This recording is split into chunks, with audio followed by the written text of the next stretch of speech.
सतलोक धाम TV को subscribe जरूर करें। बहन जी नमस्कार। नमस्कार। क्या नाम है आपका? रोशनी देवी। रोशनी जी कहाँ से आए हो? जिला मंडी हिमाचल प्रदेश से आई हूँ। संत रामपाल जी महाराज से नाम दीक्षा लेने से पहले आप क्या भक्ति साधना करते थे? सभी देवी देवताओं करती थी, भक्ति करती थी, लेकिन ज्यादा मैं शिव को ही मानती थी। शिव जी की बहुत पूजा करती, व्रत भी करती थी। बहन जी आप संत रामपाल जी महाराज के सानिध्य में कैसे आए?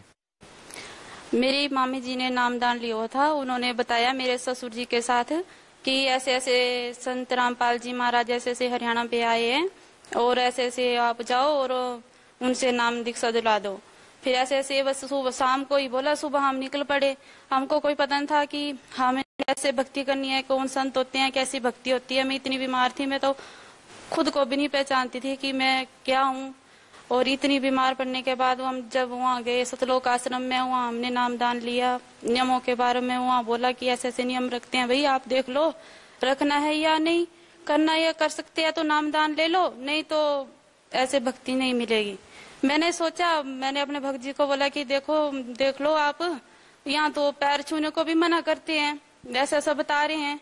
थी तो डिस्टर्ब भी, लेकिन इतनी काल की भांग चढ़ी हुई थी कि इतनी होश थी कि इतना सब बता। ऐसा पूछा, मैंने बोला घर में फोन कर दो बड़ों को कि ससुर को पूछ लो कि कल को मत बोलना कि बहू नाम लेके आ गई और बताया तक नहीं और पैर भी नहीं छूती है घर में।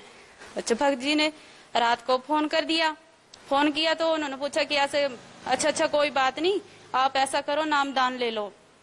भक्त जी ने बोला ऐसे ऐसे तू तो ले ले, लेकिन मैं बाद में देख लूंगा।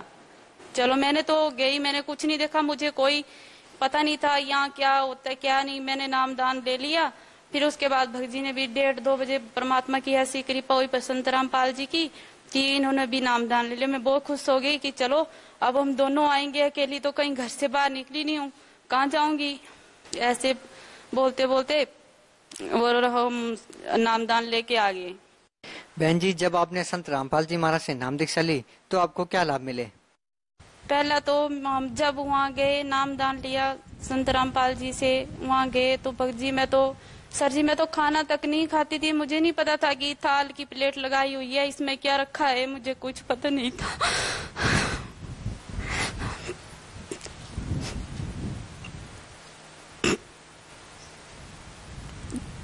वहाँ जाके मैंने 2 फुलके खा लिए शाम को। फिर हम जो हमारी मामी जी थी वो हमारे साथ में थी। उसने कहा कि बेटा अब आराम करो। हम 9 बजे के करीब वहाँ पहुंचे सत्संग सुनने। जब सत्संग सुना रहे थे गुरु जी, तो मेरे को कुछ पता नहीं चल रहा था कि ये क्या बोल रहे हैं, कैसा सत्संग होता है, क्या भक्ति है, मुझे कुछ पता नहीं था।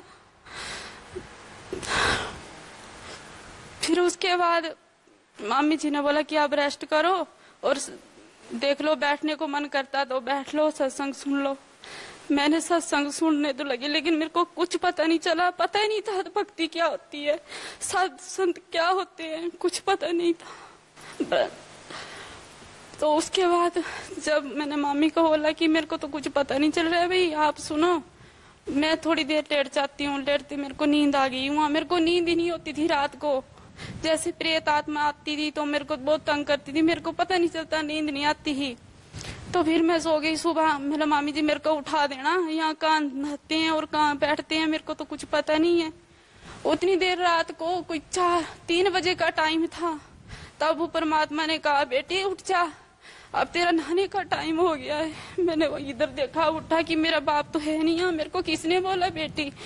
तब मैं उठी, सुबह उठी 3 बजे उठ गई। मैं नहा के भी आई, नहा धो के आई। वहाँ बहुत सारे भक्त थे, उनका अच्छा व्यवहार मैं पूछती गई यहाँ क्या है, यहाँ तो नहाने का बाथरूम वगैरह उन्होंने सब कुछ बता दिया मेरे को। अच्छा मैं नहा के आ गई, सो गई। मेरे को नामदान दिया, कुछ होश आया। मेरे को इसको देखूं तो सही, इसमें क्या है। मैंने देखा उसमें तो मेरे को ये तो इन्हीं देवी देवताओं की भक्ति है, ये पता नहीं क्या है, पता नहीं, मेरी समझ में तो तब कुछ ही नहीं आया। पता नहीं होगा कुछ, पूछ लूंगी किसी से। फिर उसके बाद मैं आई तो मेरे मामी जी बोले कि यार तू अभी उठी नहीं है। मैंने कहा नहीं, मैं तो नहा धो के आई हूँ, सोई। मेरे को किसी ने उठाया यहाँ। बोले किसने उठाया तेरे को? मेरे को ऐसे किसी ने बोला कि बेटी उठ जा, तेरा नहाने का टाइम हो गया है। यहाँ। और अब इसके बाद सुबह का नित्य नियम लगेगा, तो मेरे को तो नित्य नियम का कोई पता नहीं था कि नित्य नियम क्या होता है, मुझे कुछ पता नहीं था। फिर उसके बाद मामी जी बोले अच्छा तो तू तो सारा काम करने लग गई। मैंने हाँ मैं तो, अब मेरे को ऐसा लग रहा है मैं कहाँ हूँ, मेरे को कहाँ आई हूँ मैं। उसके बाद फिर मेरे मामी जी ने बोला था कि वहाँ तो जाने से ही भूत भाग जाते हैं। मैंने तो सोचा था कि सच मैं वहाँ जाएंगे नाम दान नहीं लूंगी और ये भूत तो ऐसे भाग जाते हैं, लेकिन वहाँ जाने से पता चला गुरु जी ने मेरे को नाम दान दिया, उससे वो मेरी प्रेत बाधा भी दूर हुई। और मैं फिर कुछ धीरे धीरे घर में आ गई तो कुछ ठीक होने लगी। थोड़ी थोड़ी मैंने ज्ञान गंगा भी पढ़ी, उससे थोड़ा थोड़ा भक्ति का पता चलने लगा कि हाँ ये ऐसा भी होता है, ऐसे संत भी है। और कबीर परमात्मा को तो ऐसा बताते थे कि कवि हैं गुरु हैं, बताते, पता नहीं था कि भक्ति क्या होती है। तो ब्रह्मा विष्णु महेश, और मैंने सोचा था एक बचपन में ऐसी आशा थी कि तीन बताते हैं ब्रह्मा विष्णु और महेश, तो किसको भगवान बोलते होगे, पता नहीं कौन, ऐसी कोई मान लेती हूँ उसका ही बस ऐसे व्रत करना। बहुत जहाँ जाती मंदिर में जाती बहुत लगन थी, लेकिन ऐसी भी दिल में ऐसा भी था कि कभी गुरु भी बनाऊंगी, लेकिन डरती थी क्योंकि हम लोग गंद बहुत खाते थे, उसी की वजह से हम नहीं आगे जा पाते थे। बहन जी, संत रामपाल जी महाराज अपने श्रद्धालुओं को मांस मिट्टी खाने से मना करते हैं, क्या आप भी मांस मिट्टी का सेवन करते थे? पहले करते थे, हाँ जी।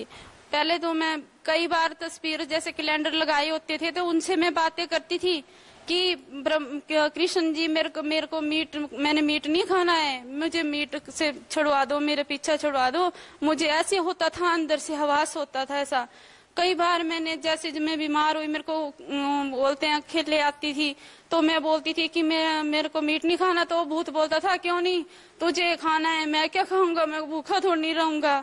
तो ऐसे मैं मेंटल हो गई थी उस टाइम, तो मेरे को पता नहीं चला। और वो मंदिर में जाते थे वहाँ झाड़े फूक लगाने, तो वहाँ कोई 15,000 था, कोई 20,000, कोई हम कहाँ से लाते हैं। हम तो मेरा पति टेलर का काम करता है, इतना गुजारा नहीं कर सकते थे हम घर का।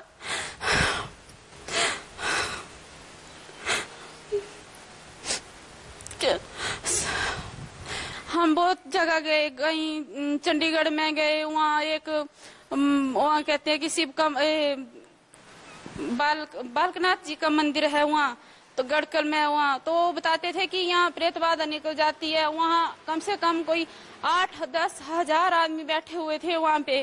तो वहाँ उन्होंने बोला कि आप बैठो, टोकन देते थे वहाँ पे, कि बोलते थे कि भाई आप बैठो और थोड़ी देर के बाद वो गुरु है उनके वो आएंगे। हम देखते रहे, मैं बहुत परेशान थी। मैं जैसे ढोलकी और चिमटा लगाते हारमोनिया बजाते थे तो मेरे को बहुत ज्यादा खेल आती है। मैं नाचने लग पड़ी उन 8-10 हजार आदमियों के बीच। मैंने सोचा गुरु आए हैं, अब तो मेरा कुछ न कुछ निवारण होगा। तो उन्होंने कुछ नहीं किया, उन्होंने सिर्फ ऐसे मेरे को देखते रहे, वो भी मेरे से भागने लगे। वो भी देखते रहे कि अरे ये तो कहाँ से आ गई ऐसी। और वो जो उनके पास जाते थे वो भी बोलने लगे कि हम इनको ठीक कर दो, बेचारी बहुत दिनों से परेशान है। तो मेरे को पता नहीं चलता था क्या बोलते। मैं दूसरे आदमी से बोलने से झिझक खाती थी कि मैं कैसे बात करूं, कैसे बोलूं।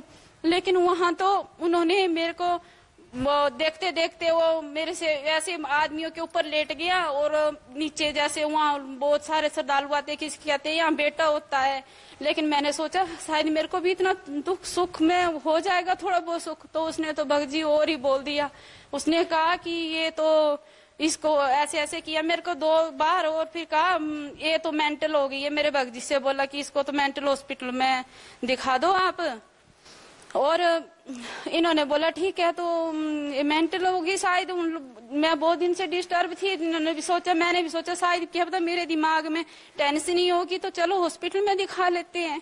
तो मैंने सर जी मैंने वहाँ हॉस्पिटल में टांडा मेडिकल हॉस्पिटल में मैंने वहाँ भी अपना ट्रीटमेंट करवाया, वहाँ मेंटल की दवाई भी खाई मैंने। तो बहन जी, जैसे कि पहले आप बहुत सारी परेशानियों से घिरे हुए थे, भूत प्रेत की बाधा आपको थी, आप मांस मिट्टी का सेवन भी करते थे, तो क्या संत रामपाल जी महाराज ने आपको कुछ जड़ी बूटी दी या कुछ तंत्र विद्या दी जिससे आपकी सारी परेशानियां दूर होगी, आपकी मांस मिट्टी खाना छूट गया?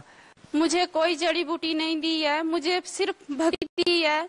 जो भक्ति नियमानुसार जो गुरुजी बताते हैं, संत रामपाल जी महाराज ने मुझे जो नाम दान दिया है उसी में ही वचन शक्ति में ही उनकी शक्ति है। मैं उसी का ही जाप करती हूँ और उसी से ही मेरी जो भी सारे दुख थे वो सभी का निवारण हुआ है। बहन जी, ऐसा कहा जाता है कि संत रामपाल जी महाराज से नाम दीक्षा लेने के लिए पैसे देने पड़ते हैं। आपने कितने पैसे दिए? नहीं भक्त जी, ऐसा तो हमारे गुरुजी लेने का नाम नहीं, वो तो खुद देते हैं। ऐसा तो कभी हम 6-7 आदमी जाते हैं, वहाँ कितना देते हैं? ज्यादा से 100 रुपया दोगे, 200 दोगे, उससे खाना तो नहीं आएगा। 15 दिन भी रहेंगे, 4 दिन भी रहेंगे तो भी 100 रुपया देंगे हम। लेकिन हमें खाना हम 3 टाइम जब जाओ जब खाना खाएंगे। पैसा हमारे से लेना तो कहाँ, ये तो बहुत ही बुरी बात है। ऐसा तो कहना भी पाप है। ऐसा तो बहन जी, जैसा कि संत रामपाल जी महाराज जिन्होंने आपको बहुत सारे सुख दिए, आज वो जेल के अंदर है, आज आपका भाव उनके प्रति कैसा है? ऐसे में तो बहुत ज्यादा दृढ़ हो गए हैं। ऐसा लगता है कि कब हमारे परमात्मा आए और कब हम दौड़ के उनके पास जाए। हम जाते हैं, वहाँ बैठते हैं धूपों में, तो देखते हैं